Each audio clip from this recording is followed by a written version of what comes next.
नमस्कार, मी कीर्ती गायकवाड। स्वागत आहे आपलं आय न्यूज 28 मध्ये। चला तर मग जाणून घेऊयात महाराष्ट्रातल्या ताज्या घडामोडी। वाडा भिवंडी महामार्गाचं काम दर्जेदार होणार का? भिवंडी वाडा मनोर हा महामार्ग मागील 12 वर्षापासून खड्ड्यासाठी प्रसिद्ध असून नेहमीच चर्चेत राहिलेला आहे। या ठिकाणी अनेक अपघातही झालेले आहेत। 500हून अधिक लोक मृत्युमुखी पडले आहेत। अशातच सध्या या रस्त्यासाठी 770 कोटी रुपयाचा निधी कॉन्क्रीटसाठी उपलब्ध झाला असून ईगल इन्फ्रास्ट्रक्चर या कंपनीने ठेका घेतला असून 2 महिन्यांपासून काम चालू असून ते काम समाधानकारक नसल्याने स्थानिक मात्र आक्रमक भूमिकेत आले आहेत। चला तर पाहूया आपल्या प्रतिनिधींनी घेतलेला ग्राउंड रिपोर्ट। इंडिया न्यूज 28 साठी पालघर जिल्हा प्रतिनिधी किरण दुपारे यांची रिपोर्ट। बंधन करण्याऐवजी मी रस्त्यावर उतरून लोकांना घेऊन रस्ता रोको करणार। ठेकेदार आहे कुठं दिसत नाही ठेकेदार। आणि एका लाईन एवढी खराब झाले तर तिथे वाहन चालकाला वाहन चालवता येत नाही। हजारो विद्यार्थी, बस, रिक्षा चालक आणि टू व्हीलर जाणारे नागरिक या रस्त्याने जातात। तुम्ही त्या साईडच्या बाजूला बघितलं तर कुठेही डांबर शिल्लक राहिली नाही। नमस्कार, इंडिया न्यूज 28 मध्ये आपलं स्वागत आहे आणि आपण आहोत वाडा भिवंडी या महामार्गावर। वाडा भिवंडी या महामार्गासाठी 777 कोटीचा सध्या निधी मंजूर आहे आणि या दरम्यान हा रोड कॉन्क्रीट होणार आहे। परंतु सध्या काम चालू असताना आपण बघत आहात की येणाऱ्या जाणाऱ्या वाहनमधून जबरदस्त अशी धूळ उडते आणि त्याच्यामुळं प्रवाशांना नाहक त्रास होतो। या बाजूला अनेक खड्डे सुद्धा आहेत, ते बुजवले जावेत अशी मागणी सध्या नागरिक करत आहेत। त्याचप्रमाणे या ठिकाणी आत्ता नुकताच जे काम चालू आहे ते एक साईडची जी अंबाडी डाकिवली फाटा ते वाडा एक साईडचा पूर्ण लेन आहे ती खोदून टाकलेली आहे आणि त्याची लेवल केली आहे। गटारीचं काम चालू आहे आणि त्या बाजूत व्यापारी आहेत। तर या गटारीमुळे आपल्याला काय नुकसान होईल, काय मागू शकता तुम्ही? नुकसान एवढा होईल की आमचे दुकान तिकडे आहे की किती भराव लागला। एवढा भराव तर मी केला आता, एवढा भराव केला आता किती भराव लागेल। आमची वे है मतलब खाली करा, थोड़ा रोड खाली डाउन करा। या दुकाना हमको इतना तकलीफ होगी, इसके वास्ते तकलीफ के बरसात में इसकी तकलीफ बहुत है कि ये पूरा पानी आएगा, ये पूरा हमारे दुकान में जाएगा, घर में जाएगा। इसका जवाबदार को ठेकेदार जवाबदार के जनता जवाबदार के हम जवाबदार। ठेकेदार एक दिन भी आता नहीं इधर। ठेकेदार आहे कुठं दिसत नाही ठेकेदार। आणि या कामाला जवळजवळ तसं जीएसटी पकडून 1000 कोटीचा निधी मंजूर आहे, पण आज ठेकेदाराच्या हातात 777 कोटी रुपये दिलेत। या रस्त्याची अतिशय चांगला दर्जेदार रस्ता बनावा म्हणून हा फक्त 64 किलोमीटर रस्त्यासाठी 777 करोड आहेत। तर तुम्ही आता रस्त्याची परिस्थिती बघितली असेल, आता रस्ता मी बघितलं गटारीचं काम सुरू आहे, अतिशय निकृष्ट दर्जाचं काम।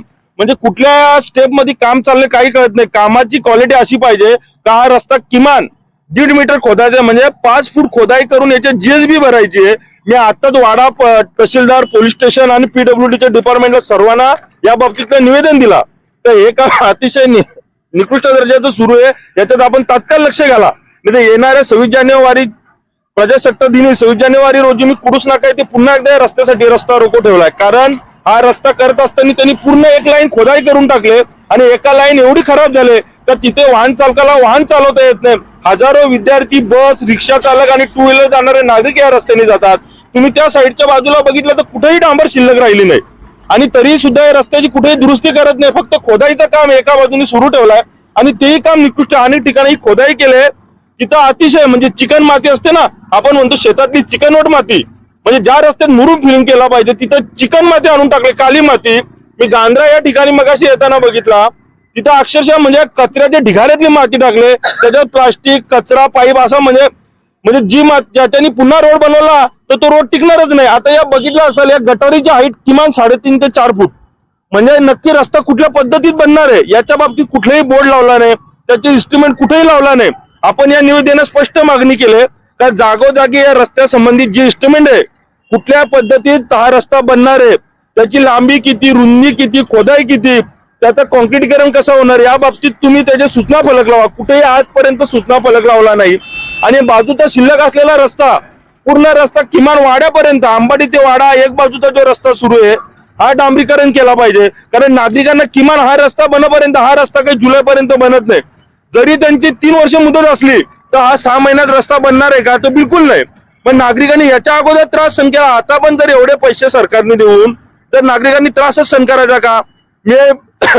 मी या पीडब्ल्यूडी अधिकाऱ्यांना आणि वाड्याच्या आमचे तहसीलदार साहेबांना मगाशी निवेदन देताना तेच सांगितलं की तुम्हाला कळकळीची विनंती आहे की हा रस्ता या अधिकाऱ्यांना सांगून याला तात्काळ दुरुस्ती करायला लावा। कारण हा रस्ता दुरुस्त झाला नाही तर नागरिकांच्या अतिशय म्हणजे 600च्या वर नागरिक बली गेलेत.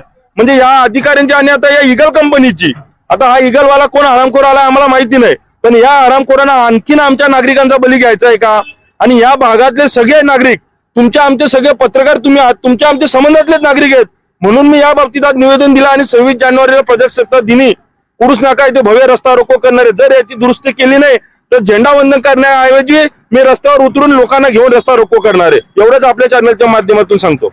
नुकताच आपण पाहिलं की बंटी पाटील यांनी या तहसीलदारांकडे निवेदन दिलं आहे की या महामार्गाची दुरुस्ती योग्यरित्या व्हावी व या दुरुस्ती दरम्यान जो रस्ता आहे पर्यायी रस्ता याची डांबरीकरण करून लोकांसाठी योग्य सुविधा करून द्यावी.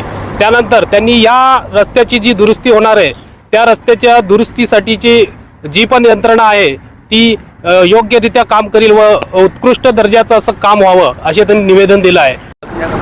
त्याच दरम्यान आपण वडवली कॅम्प याजवळ आलो होतो आणि येथे या बाजूला गटारीचं बांधकाम चालू आहे आणि त्याच्या हाईट बघितली आपण, उंची ही 3.5 ते 4 फूट उंची केल्यामुळे पलीकडचे जे व्यापारी आहेत त्यांना मात्र याचा नाहक त्रास होणार आहे असं त्यांनी निदर्शनास आणून दिलं आहे.